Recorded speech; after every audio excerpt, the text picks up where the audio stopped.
¿Puede una cámara capturar la verdad en un mundo donde la verdad estaba rígidamente controlada? Detrás de la cortina de hierro, la fotografía no solo era arte, era un arma del Estado. Bienvenidos al fascinante y peligroso mundo de la fotografía soviética, donde las cámaras se fabricaban en secreto y las imágenes más mundanas eran secretos de Estado.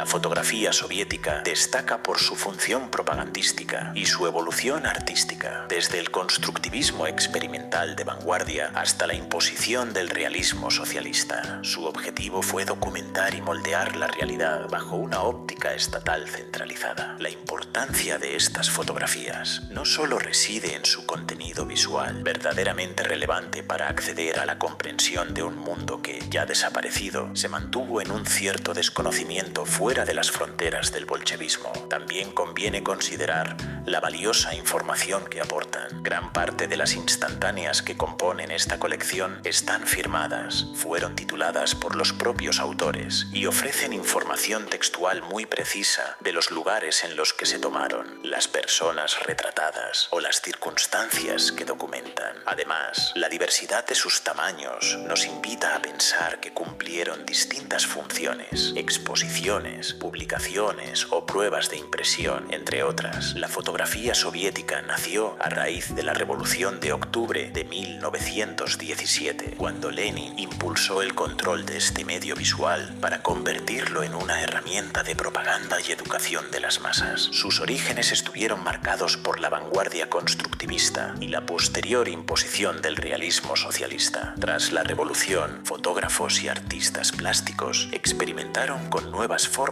de representación que rompieron con el arte tradicional, dando origen al constructivismo ruso. Estos artistas experimentaron con la geometría y las líneas. Se priorizaron las formas puras, las composiciones diagonales y la abstracción para reflejar la sociedad industrial. Se usaron perspectivas extremas. Era común el uso de encuadres cenitales y contrapicados para desorientar al espectador y exaltaba las estructuras modernas y la figura humana. Y por último, tenemos el uso del fotomontaje. Se popularizó esta técnica que consiste en recortar y combinar fragmentos de fotografías preexistentes junto con textos tipográficos para crear carteles de alto impacto. Esta técnica se hizo muy popular debido a su función propagandística, la censura y la necesidad de llegar a las masas, que muchas veces era analfabeta, por lo que priorizaron técnicas de collage y publicación ilustrada. Para ello, se creó un lenguaje visual de alcance ideológico, con obras emblemáticas publicadas en revistas como URSS en Construcción. Combinaba fotografías, texto y formas geométricas. Bajo el régimen de Stalin fue usado de forma sistemática para retocar imágenes, idealizar la vida soviética, legitimar el liderazgo y borrar físicamente a rivales políticos de los registros históricos. Artistas como Alexander Rodchenko y Vladimir Mayakovsky fueron pioneros en usar esta técnica para crear piezas icónicas de diseño gráfico y publicidad. El constructivismo soviético transformó la fotografía de la década de 1920 en una herramienta de agitación, propaganda y cambio social. Rechazando el arte burgués, los fotógrafos se convirtieron en artistas ingenieros, utilizando nuevas técnicas para documentar la modernidad y construir una nueva visión del mundo. Con el ascenso de Stalin al poder y la consolidación del totalitarismo, el régimen sintió la necesidad de controlar estrictamente el mensaje visual. En el primer Congreso de Autores Soviéticos de 1934 se decretó el realismo socialista como el único estilo oficial. La vanguardia y las composiciones abstractas de Rodchenko fueron perseguidas por su formalismo. El nuevo mandato exigía imágenes heroicas, claras y comprensibles que idealizan la vida soviética y a sus líderes. El arte oficial debía ser accesible a las masas y representar de forma heroica y realista a los trabajadores, pilotos y soldados. Durante el gobierno de Stalin se llevó al extremo el retoque fotográfico y la censura. En ausencia de herramientas digitales, se utilizaron escalpelos, tinta y aerógrafos para borrar o cancelar opositores políticos caídos en desgracia como León Trotsky y Kamenev. Esta práctica buscaba borrarlos de la memoria colectiva. Esta censura era usada para la construcción de la imagen del líder. Se crearon fotomontajes para mostrar a Stalin como el sucesor directo, legítimo e íntimo de Lenin, alterando la historia y creando realidades alternativas glorificadas. El realismo socialista fue combinada para la realización de la fotografía documental durante la Segunda Guerra Mundial. El régimen permitió un enfoque ligeramente más descarnado para reflejar el sufrimiento de la población y las hazañas bélicas de los combatientes, aunque siempre bajo los estrictos filtros de la censura y la moral soviética. No solo se exaltó las hazañas bélicas, sino también el trabajo y el colectivismo antes y después de la guerra. Se retrataban con heroísmo las fábricas, los planes quinquenales de Stalin, la agricultura mecanizada y los logros de la industrialización. Todo ello para exaltar al nuevo hombre soviético. Los obreros y campesinos eran mostrados como individuos fuertes, jóvenes, sanos, decididos y profundamente comprometidos con la causa comunista. Para crear este realismo se usaban composiciones claras, accesibles y directas para llegar a la mayoría y crear así un optimismo inquebrantable en la población.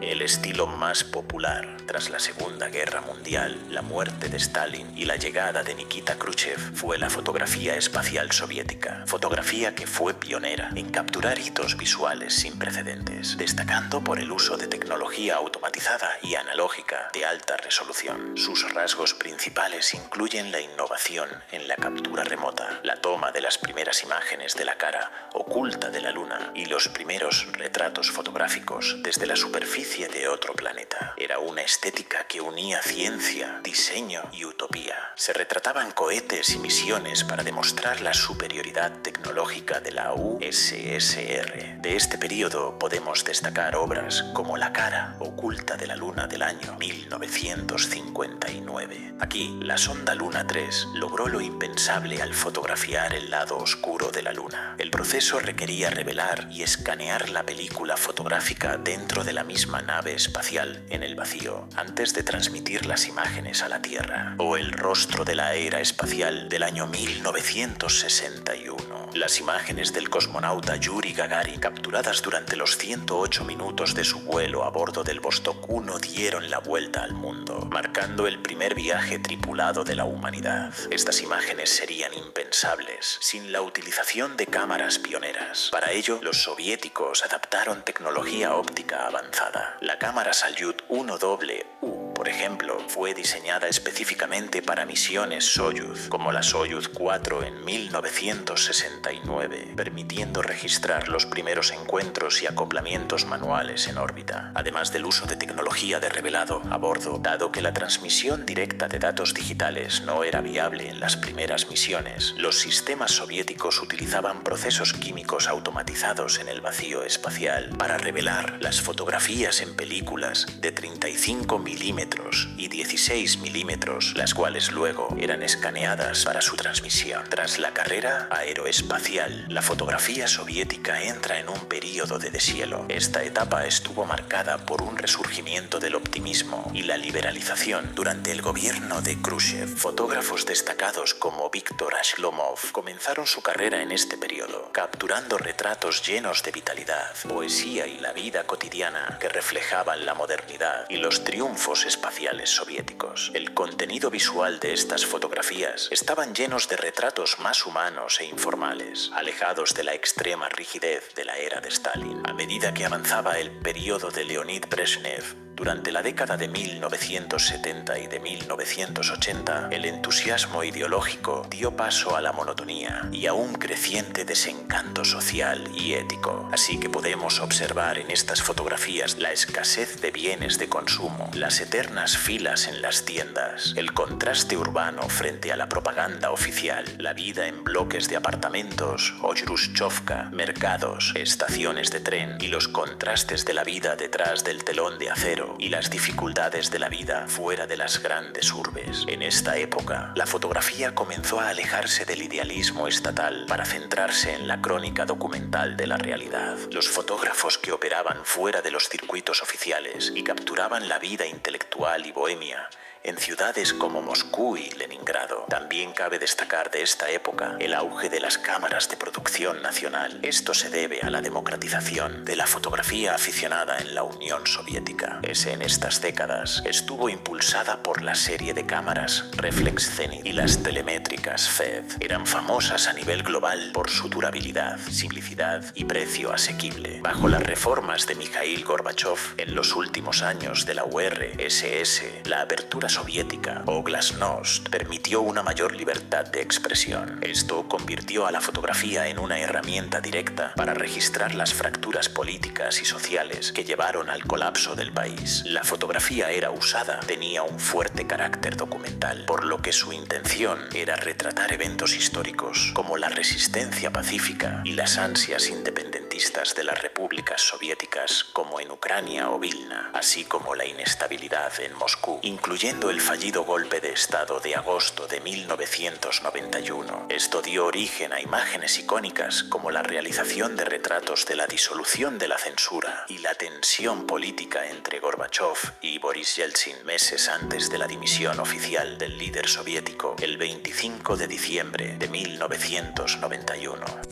Ahora que conocemos cómo era la fotografía soviética, debemos preguntarnos, ¿qué pasó después de la caída del muro de Berlín? ¿Cómo influyó la fotografía soviética en la fotografía rusa en los años posteriores? Pues bien, se caracteriza por la captura del paisaje urbano, la arquitectura brutalista y la vida cotidiana tras el colapso de la Unión Soviética en 1991. Explora los contrastes entre la decadencia industrial y la incertidumbre social, reflejando el trauma colectivo de toda una época. Lejos de los estereotipos grises, retrata la cotidianidad y la transformación de antiguas repúblicas soviéticas entre su pasado y el futuro. Las imágenes capturan las geometrías y el modernismo tardío, mostrando edificios residenciales desgastados y grandes obras de brutalismo soviético. Algunas figuras clave que podemos destacar dentro de la fotografía soviética son Alexander Rodchenko, cofundador del movimiento. Sus imágenes se caracterizaron por ángulos inusuales, diagonales marcadas y una fuerte carga ideológica bolchevique. Perteneció al grupo Oktyabr y su obra ha sido analizada en importantes exposiciones, como las documentadas por Chataka Foto y fotógrafo digital el Lisitsky, destacado artista visual. Fue un pionero en el fotomontaje, integrando la tipografía, el diseño gráfico y la fotografía para la propaganda comunista. Alexei Titarenko, conocido por su aclamado proyecto City of Shadows, emplea exposiciones largas y un estilo pictórico en blanco y negro para convertir el flujo de peatones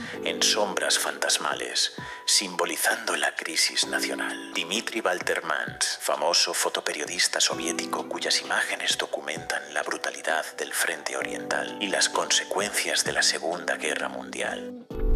La fotografía soviética, especialmente la de las décadas de 1920 y 1930, vinculada al constructivismo y a la vanguardia, no es una reliquia del pasado. Sus innovaciones técnicas, compositivas y conceptuales siguen siendo pilares fundamentales del lenguaje visual contemporáneo, desde la publicidad moderna hasta las redes sociales. Algunas técnicas útiles que a día de hoy se usan son el fotomontaje. Esta técnica es la base del diseño gráfico moderno, ya que en la actualidad no es suficiente una sola fotografía, se necesita más, surgiendo así el collage digital, la superposición de fotografías y la combinación tipográfica. También tenemos el uso del ángulo holandés para romper las normas preestablecidas, porque ya no era suficiente emular a las obras pictóricas del pasado, planos nadir y cenitales. Todo esto dio paso al brutalismo visual en moda y carteles,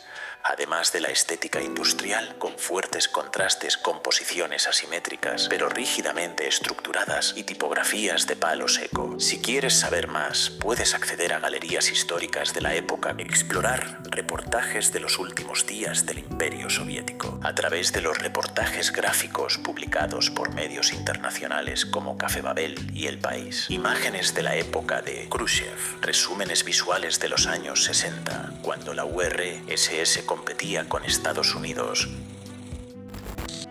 como Como hemos estado viendo a lo largo del vídeo, la fotografía soviética nos demuestra que el arte florece incluso en las condiciones más estrictas. Pasó de la vanguardia más radical al control absoluto, dejándonos un archivo histórico visual fascinante y a veces desgarrador. Pero ahora te toca a ti. ¿Qué te parece la evolución que tuvo? ¿Crees que la propaganda arruinó el arte de la época o que le dio una fuerza única? Déjamelo en los comentarios.